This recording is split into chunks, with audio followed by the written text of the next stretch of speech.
अभय दुबे नाम का एक पत्रकार है जो एक फ्रेम में डिबेट के दौरान कहता है कि अमित शाह जी जैसे नचाते हैं मायावती जी वैसे नाचती हैं। मायावती अमित शाह की कठपुतली बन चुकी हैं। अमित शाह जिस तरह नचाते हैं उस तरीके से वो नाच रही हैं। कैसे देखती हैं इस बयान को? देखिए, ऐसे ही पत्रकार लोगों का जब भोजन पानी बंद हो जाता है तो वो सोचते हैं कि क्या मतलब कुछ मसाला डालें कि लोग सुनेंगे मेरे बातों को। अभी वो जान रहा है कि अभी उत्तर प्रदेश में सरकार है, बहन जी चर्चे में है, इसीलिए बहन जी को वो काटने का प्रयास या तो अपने चर्चे में आने का काम किया। उसका दाल रोटी बंद हो गया था, इसीलिए ऐसे ही पत्रकार को ऐसे पत्रकार को जूते पड़ने चाहिए। ऐसे पढ़ना चाहिए, बिल्कुल जूता पड़ने चाहिए। ऐसे पत्रकार को जूता पड़ चुका है। ऐसे ही कोई पत्रकार था जब हमारे माननीय कांसीराम साहब जी थे तो ऐसे ही कुछ गलत टिप्पणियां किया था जिसको हमारे कांसीराम साहब ने थप्पड़ से मारने का काम किए थे। तो वैसे ही ऐसे पत्रकार लोग जूते से मराएंगे अगर इस तरीके से बोलेंगे कि कोई नचा रहा है। बहन जी को कोई नचा नहीं सकता है। बहन जी सशक्त महिला है। बहन जी 8 देशों में बहन जी नंबर 1 पे आती हैं कि ऐसी कोई सशक्त महिला नहीं है। बहन जी शेरनी है, बहन जी आयरन लेडी है, उनको कोई नहीं नचा सकता है। ऐसे पत्रकार क्या ही बात करेंगे, इनकी क्या औकात है बहन जी पे बात करने की। अगला सवाल, राजेंद्र पाल गौतम कांग्रेस नेता हैं और उनके साथ कई कांग्रेस के नेता लोग मायावती जी के आवास के सामने जाते हैं, फोटो खिंचवाते हैं और ये दिखाने की कोशिश करते हैं कि मायावती जी हमसे नहीं मिल रही हैं। क्या मानती हैं कि मायावती जी ऐसे लोगों से मिलेंगी या फिर क्यों नहीं मिलना चाहती हैं? क्या इन लोगों का उद्देश्य होगा जाने का? देखिए, राजेंद्र पाल अच्छे से जानते हैं कि बहन जी कैसे मिलती हैं, लेकिन लोगों को बहकाने के लिए, लोगों को दिखाने के लिए कि बहन जी नहीं मिल रही हैं। अरे बहन जी कोई घूमने वाला, बहन जी का घर कोई जगह है क्या कि आप जाइएगा, गुजारिएगा, सोचिएगा बहन जी से मिल लें? आपको सोचना चाहिए कि बहन जी 1 बार नहीं, 2 बार नहीं, 3 बार नहीं, 4 बार भारत के सबसे बड़े राज्य यूपी की सीएम रह चुकी हैं। और आप सोचिएगा कि मैं टहलते जाऊँ और बहन जी से मिल लूँ? बहन जी से सोनिया गांधी भी मिलने के लिए पहले उनसे इजाज़त लेती हैं और राहुल गांधी भी, तब जाके बहन जी से कोई मिल पाएगा। और ये राजेंद्र गौतम की क्या औकात है कि जाते जाते सोच रहे हैं कि बहन जी से मिल लें। तो हाल चाल पूछने गए थे ना जी। अरे हाल चाल पूछना ही है, कुछ भी आप करना है तो बहन जी से इजाज़त पहले लेनी पड़ती है। आपको नहीं पता है बीएसपी का क्या प्रोटोकॉल है, चाहे किसी का भी है। लोग दिखा देते हैं मेरे बहन जी को। आप जाइएगा सोनिया गांधी से ऐसे ही मिल लीजिएगा का, अगर वो उस पार्टी में ही है, लेकिन सोनिया गांधी से भी नहीं मिल सकते हैं, राहुल गांधी से भी नहीं मिल सकते। अब कैसे सोच लिए कि आप हमारी बहन जी से चलते रास्ते में मिल लीजिएगा? आप कैसे सोच लिए भाई? आपको सोचना चाहिए कि बहन जी 4 बार की मुख्यमंत्री रह चुकी हैं। आप सोच रहे हैं कोई घूमने वाला जगह है, अब मिल लेते हैं। आपका मिलने का कोई मकसद नहीं था, आप बस लाइट में आना चाह रहे थे, हमारे समाज को दिखाना चाह रहे थे, हमारे समाज को पागल बना रहे थे। आप हमारे समाज को बुड़बक बनाने की कोशिश कर रहे हैं। जैसे चंद्रशेखर चाल चलता है कि हम जाते हैं, बहन जी नहीं मिलती हैं, कई पॉडकास्ट से फ़ोन कर देगा कि बहन जी से हम बात नहीं होती है। वही आप भी करने की कोशिश कर रहे हैं। गए और फोटो खिंचा के आ गए, बोले कि बहन जी नहीं मिलती। सब ये बात को जानता है कि बहन जी किस तरीके से मिलती हैं। मिलने का तरीका होता है, बिल्कुल दिखावा किए हैं वो। चलिए अगला सवाल होगा, अभी हाल ही में पंजाब के अंदर निकाय चुनाव हुआ, यानी लोकल बॉडी इलेक्शन का चुनाव हुआ। ईवीएम के जगह पर जो बैलेट पेपर होता है उसके माध्यम से हुआ। बीएसपी वहाँ 4 सीट जीती है, बाकी बीजेपी का हालत ख़राब है, कांग्रेस का हालत ख़राब है। कैसे देखते हैं इस जीत को आप? देखिए, जीत की तो पहले सबको बधाई देंगे जितनी हमारी 4 सीटें निकली हैं। और देखिए, वहाँ ईवीएम से चुनाव नहीं हुआ था, इसलिए हमारी सीटें निकली। और हमारी बहन जी हमारी हमेशा ये बात बोलती हैं कि अगर आप बैलेट से चुनाव करा लीजिए तब देखिए कि किस तरीके से हमारे बीएसपी की पूर्ण बहुमत की सरकार अकेले बन जाएंगी। जैसे बनी थी वैसे अकेले पूर्ण बहुमत की सरकार फिर से बन जाएगी अगर ये ईवीएम हट जाता है तो। लेकिन ये ईवीएम नहीं हटाने का काम कर रहे हैं, क्योंकि ईवीएम के साथ ही एक गड़बड़ करके अपनी सरकार बना लेते हैं। तो मैं भी ये जानती हूँ कि अगर हम लोग की ईवीएम हट जाता है तो 2027 में या 2029 में हम लोग की बहन जी को कोई रोक नहीं सकता है।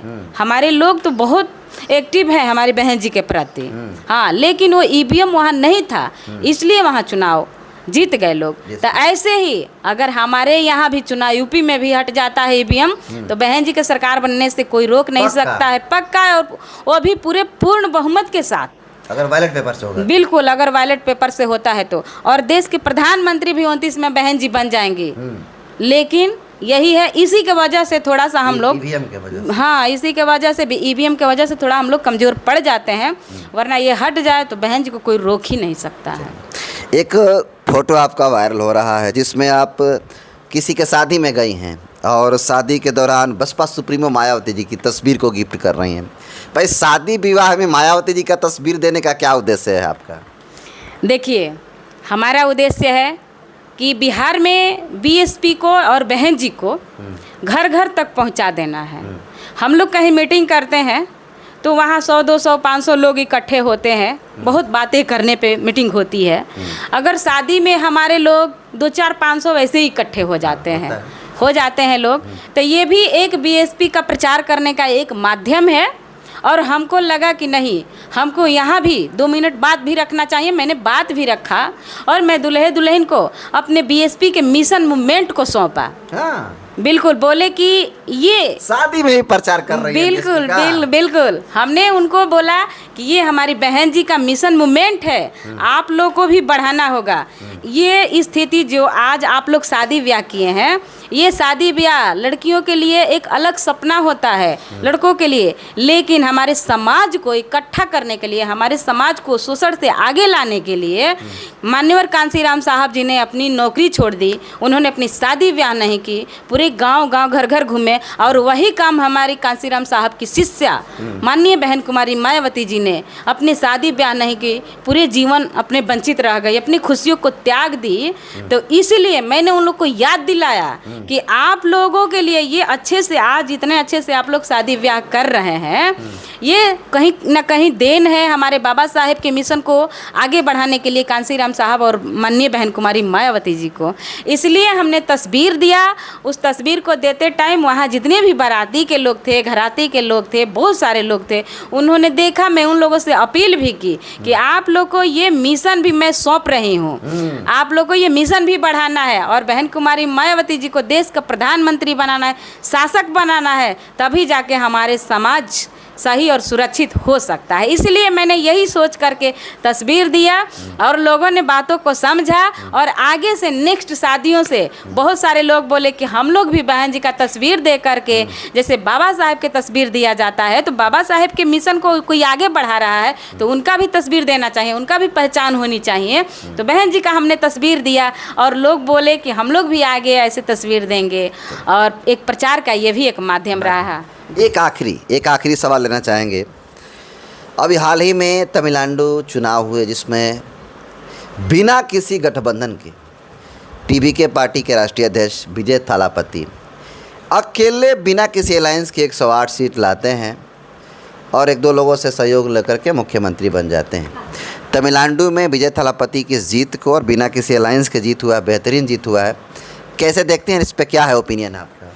देखिए, विजय थालापति जी माननीय बहन जी को पढ़े, पहले उन्होंने माननीय बहन जी को पढ़े, उनके इतिहास को देखे। थालापति को आप दे रही हैं? हाँ, बिल्कुल वो बहन जी के इतिहासों को पढ़े थे, मतलब कहने का मतलब वो पढ़े थे, उनके हिस्ट्री को देखे कि माननीय बहन जी बिना गठबंधन के किस तरीके से यूपी जैसे बड़े राज्य में सरकार बना ली।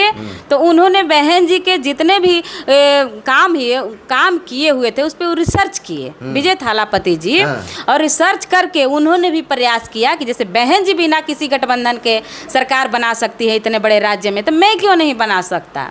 यानी विजय थालापति जी मायावती जी को पढ़ करके इतना सीट लाए हैं? बिल्कुल बहन जी को पढ़ करके, बहन जी के कामों को देख करके, बहन जी के इतिहासों को जान करके उन्होंने भी प्रयास किया कि जब बहन जी अकेले सरकार बना सकती हैं तो मैं भी बना सकता हूं। तो उन्होंने बहन जी को ही देख करके इस तरीके से काम किए हैं और उस सरकार बनाए हैं। इनके लिए उनको बहुत बहुत बधाई है कि उन्होंने बहन जी के रास्ते पे चलने का प्रयास किए हैं, तो उनको बहुत बहुत बधाई है।